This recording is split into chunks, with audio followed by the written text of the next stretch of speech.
All right, copywriters, welcome back to the Copywriters Podcast with your host, the world's greatest copywriting coach, David Garfinkel, and a very special guest today. So I'm going to sit down, shut up, hand it over to you, David, and learn as much as I possibly can. Okay, Nathan, thank you, and welcome, everybody, and welcome to Brandon Frederickson. Brandon, let's get right into it. Brandon is a stock market guru, but he turned into a marketer, and then he turned into a copywriter. He's managed product launches for the likes of Jeff Walker, and he's currently a copywriter for Stansberry Research, the second largest division of Agora, which, in case anyone new here doesn't know, is a $2 billion plus collection of direct marketing companies. Brandon specializes in product launches, and this part is important, maximizing long-term value and retention. He does this by understanding how to build a long-term relationship with each client through marketing and copy, and by working deep insides of funnels. Now, before I finish with the introduction, I want to point out that you may be leaving a lot, not you, Brandon, but you, listener, may be leaving a lot of money on the table, and you got to stop it. And Brandon's going to tell you how it's not that hard, but it's all too common. On today's show, Brandon will tell you how you can create multiple customer relationship sustaining funnels. I'll say that again because it's a lot of big words, and they all have more than one syllable. Multiple customer relationship sustaining funnels. And stop leaving vast sums of money on the table. But I never want you to stop remembering this. Copy is powerful. You're responsible for how you use what you hear on this podcast. Most of the time, common sense is all you need. But if you make extreme claims or if you're writing copy for offers in highly regulated industries like health, finance, and business opportunity, you may want to get a legal review after you write and before you start using your copy. My larger clients do this all the time. So, Brandon, welcome. Thank you. We're lucky to catch you in Iowa because I understand you're going to be back in South Africa pretty soon. Yeah, hopefully so, in a week or so. Yeah, thanks for having me. So, I'd love for you to start out briefly. Tell us about your origin story. Sure, man. The whole Yahoo group and the surprise checks in the mail and the bank that didn't trust you and all that. That's such a great story. All right, so I went to the University of Iowa. I was majoring in anthropology. I sort of maybe thought I wanted to be a teacher or something, but honestly, like the anthropology girls seemed kind of down to go out, you know? Yeah. So it seemed like a good major. That was a very, very tasteful way to say that. Yeah. Yeah. And so I got going, but then this was like 1998, 1999. And of course the tech stocks were just going straight up, you know? Mm-hmm. And I started buying them and I was doing, pretty well. I started off with a couple $1,000 and pretty quickly I grew it to around a little bit over 10,000. And I was making $100, $150 a day, with day trading. I was looking for people to interact with, kind of to have a community. And of course, back in 98, 99, there's no such thing as Facebook. There weren't even very many message boards and whatnot. And, none of my communist socialist anthropology friends were very interested in the stock market. What a surprise. What a shocker, right? Uh-huh. So I got onto Yahoo and I started, participating in arguments about stocks back and forth. But then I noticed that you could start your own group. And I started my own stock market group. And at first I was just telling people, this is what I'm going to buy. This is what I'm going to sell.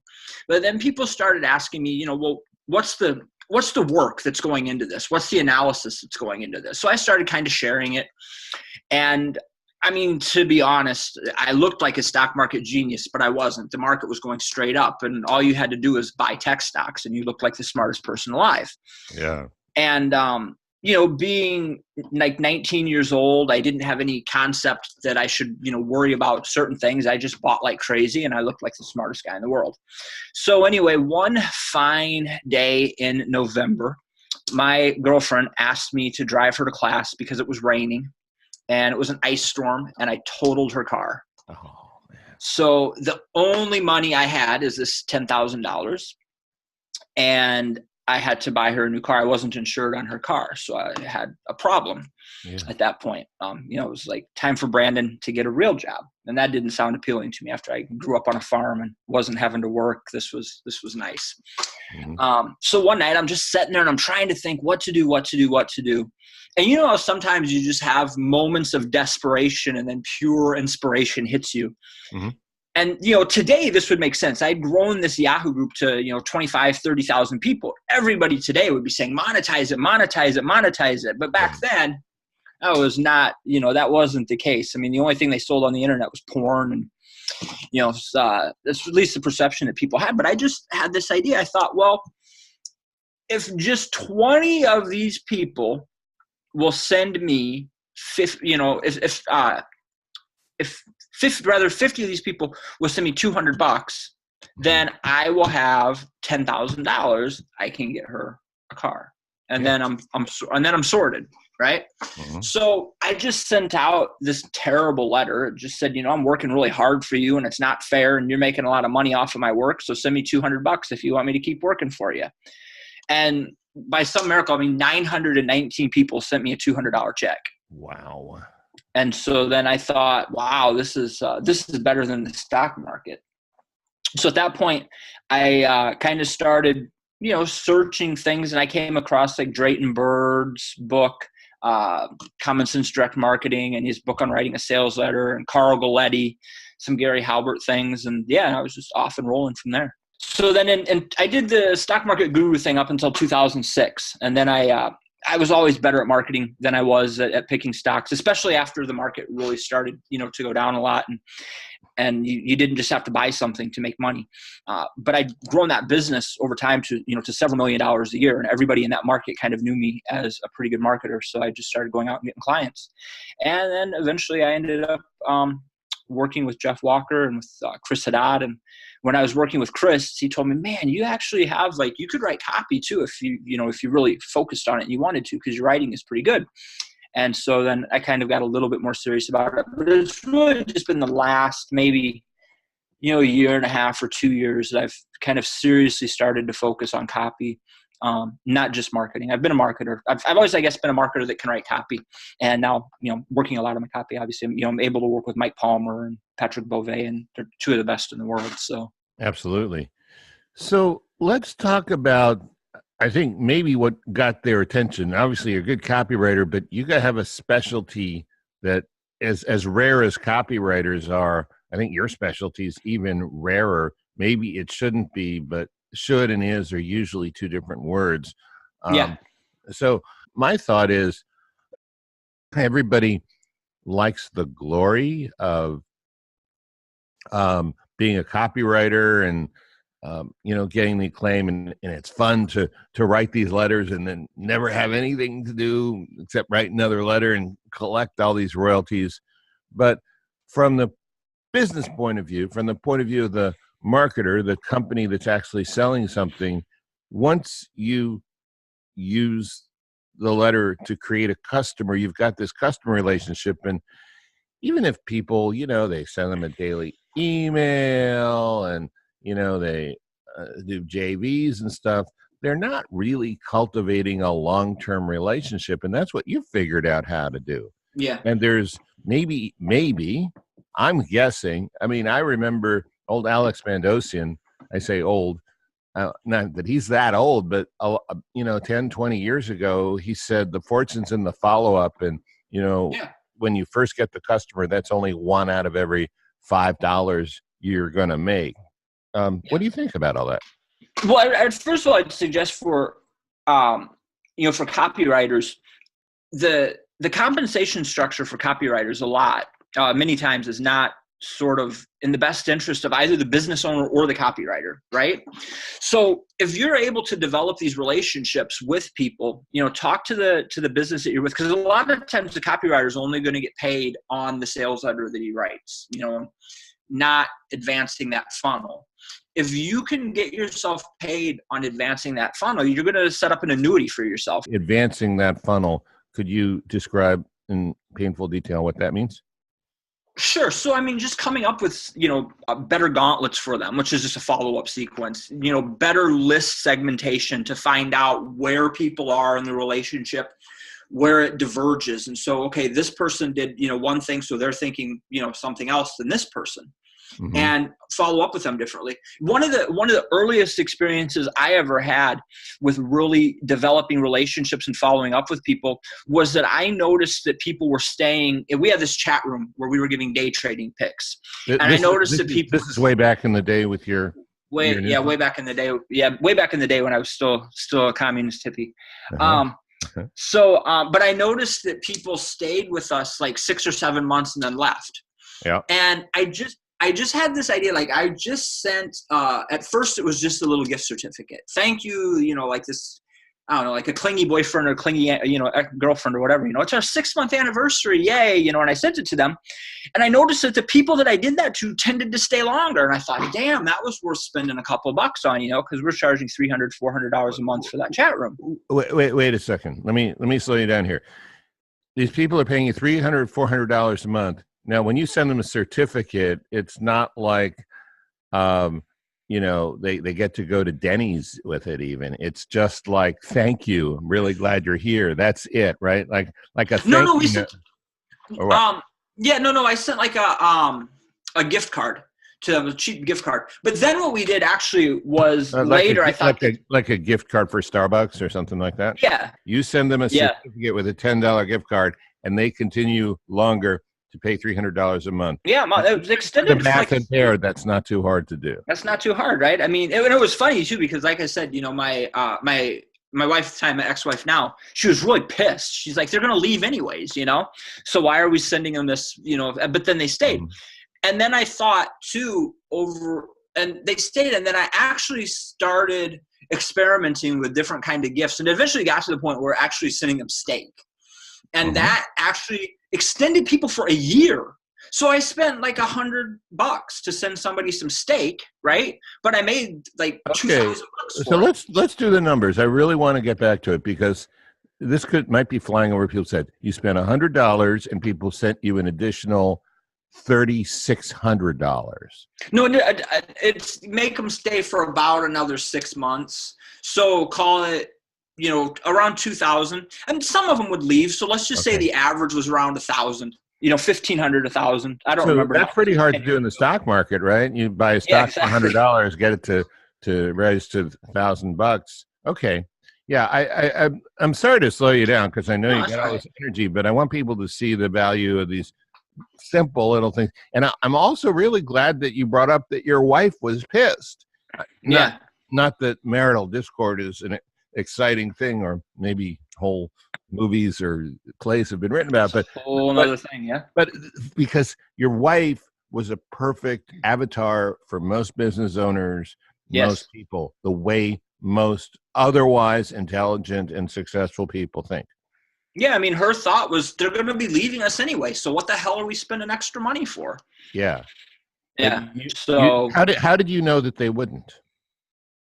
I didn't. I just wanted, and I think that that's been really a big part of my success, is that I'm willing to experiment a little bit, as long as it's reasonable. I mean, in the stock market, the most important thing is that your risk to reward ratio is in balance, right? So you want to make sure that if you buy a stock, even if it went to zero, you wouldn't go broke.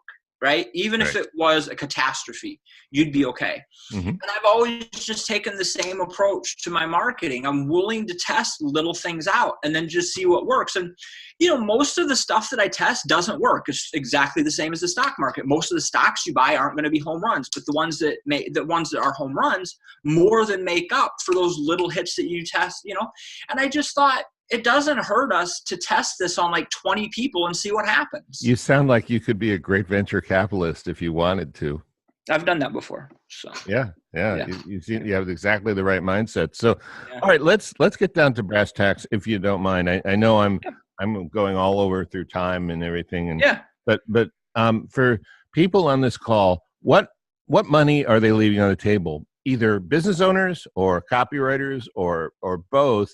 And by the way, if they're not pissing the customers off, they're disappointing them, right? By not offering them more of what they want.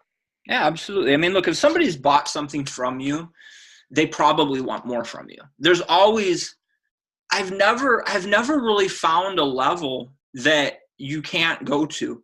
I mean, I know even within Stansberry, people come into the funnel at Stansberry usually.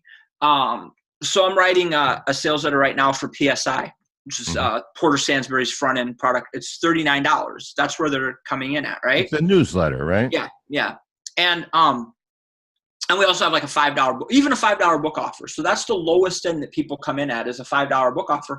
We have lifetime memberships, which are like $30,000, $40,000. So, I mean, even from that. So, and to be honest, I would imagine there's people that would spend even more money than that. You can always just keep wringing out the cloth, and there's always going to be more stuff that comes in. So I think that one of the first things you should do is get creative on your funnels. And one of the best things to do, I find that not many copywriters are interested in jumping on the phone with customers. And I've always found, especially that when I find people that have written customer service and they're pissed off, that if I can get on the phone with those people and find out what's going on, or just even somebody that just canceled, they weren't necessarily pissed, but they just canceled and, got bored. It's the situation in their life changed. First of all, you learn a lot as a copywriter on what to write. You also start learning a lot about how to do renewals, and you can make a ton of money doing renewals for people. And it's super simple. What you said is pure gold, but I also want to give you the counter argument on behalf of listeners to the Copywriters Podcast. A lot of copywriters are very introverted people. They love to write. They don't particularly like to talk to people. Right. How does someone who feels that way get past it? I mean, I don't suffer from that condition myself. No, you're very extroverted, I can tell. Or maybe you're introverted, but you really like to talk to people. Yeah, one or the other. But I think when something is hard, look, you just have to realize that there's a benefit in doing it and do it. I spent 11 years as a heroin addict, and eventually I just had to say, this shit isn't working. It sucks. It's hard. It's no fun, to stop using it. But eventually you just have to say, my life would be better if, in my case, if I stopped doing something. But in this case, like, pick up the phone and just talk to a couple of people. You'll make yourself a lot more money. You'll deepen your understanding of your market. In the case of a freelancer, especially if you're working, within one niche, when you're talking to a business owner, you'll be able to show them that you have a deeper understanding of the market, that you're going to be able to help them more, make them more money, make you more money. I mean, it's good for everybody all around. There's just no reason not to do it if you like money. If you don't like money, don't do it. That's pretty good. So when you can you give me an example of when you've gotten information on the phone and what strategic plan you came up with and what tactical actions you took? Simple example. Do you have one? Yeah. So, I mean, I've just found, like, in one case, what I found with day traders is that they will tend to trade for a while and then get sick of the market. Their wife is yelling at them or whatever. And it's about 8 months or so into it that they have to quit. Then I also found, though, that what they plan to do is recapitalize and come back in 6 or 7 months. Okay? Yeah. So I would just put these people in a file, and then 6 or 7 months later say, hey, I was just thinking about you today, and I'm wondering how things are going. I hope life is great. That, and oh, by the way, are you trading again? Remember me, right? So simple. And it brought in piles of money. That's interesting. Yeah. So, I mean, one thing I'm hearing is you're able to shift in your mind from long-term to short-term, like almost like a zoom lens on a camera, right? Yeah. That's interesting. Boy, I love that. Do you have any other examples, things copywriters should be looking for, things you've done? Because look at it like when you're, like when you're going through, for example, a webinar, right? Mm-hmm. Look at how far people watch into the webinar, and, pixel them when they leave, if they don't, like, because somebody that just only watched the very beginning of it is very different than somebody that watched all the way to the pitch, is also very different than somebody that got to the pitch, went all the way through the pitch and still didn't order, maybe even got to the order form. Those people have totally different experiences. And if you will cater your follow-up differently to each of those people, you can literally double your conversion on a webinar just by recognizing that all of those people had a different experience. And they all probably had, a different objection, something, that made them leave. Now, if you don't know exactly what is that objection, again, there's this magic thing called the telephone. Pick it up and just call 4 or 5 of those people and say, like, what the hell happened? Why didn't you buy? Why didn't you stay? Just what is going on?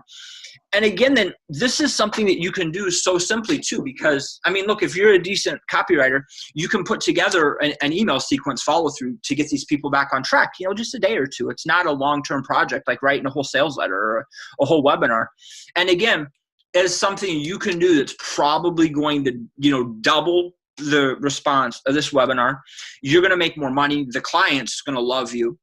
You're going to be going above and beyond even too, probably what any other copywriter has done, because most freelancers are just focused on their one thing, And if you can come in and add extra value to the business, that's how you get hired. Look, that's how I got hired at Stansberry's, because they saw that, I could add extra value. And it's one of these things too, where, if you can add extra value, look, none of the Agora franchises are particularly known for hiring people remotely. And you can see I'm not in Baltimore, right? Yep. So, but if you can show them, look, I can provide a lot of value to you, they're going to at least try you out. They're going to say, well, let's see what happens. Okay. So you don't have any courses on this, or you probably don't take on any coaching clients, but how can people find out more about what you're talking about? Or how can they learn it themselves? Anybody can email me. It's just launchwithbrandon@gmail.com. Okay. You could also find me on Facebook. It's Brandon Lee is what I have. You see my my ugly mug with a beautiful girl. So this is what copywriting can do. You can get a beautiful girl. Yeah, it's true. I've found that out personally. That's right. Yeah, right. Exactly. Because us guys but I'm more than happy. Look, I love talking to people and just comparing notes and learning things. I'm kind of obsessed about this business. So anybody that reached out to me, I'd get back to them. Launchwithbrandon@gmail.com. That's awesome. Well, thank you so much. Safe travels on your way over back to Durban, and really appreciate having you on, Brandon. Cool. Thanks for having me, David. All right. Thank you, Brandon, for coming on. It was an awesome conversation. And for the listeners out there, if you want to check out more of the Copywriters Podcast, head on over to copywriterspodcast.com, and we will catch you next time. Catch you next time. Awesome. How was it, Dave? Oh, it was awesome. You're great. Okay. You're great. You're one of those guys, you open your mouth and veins of gold start pouring out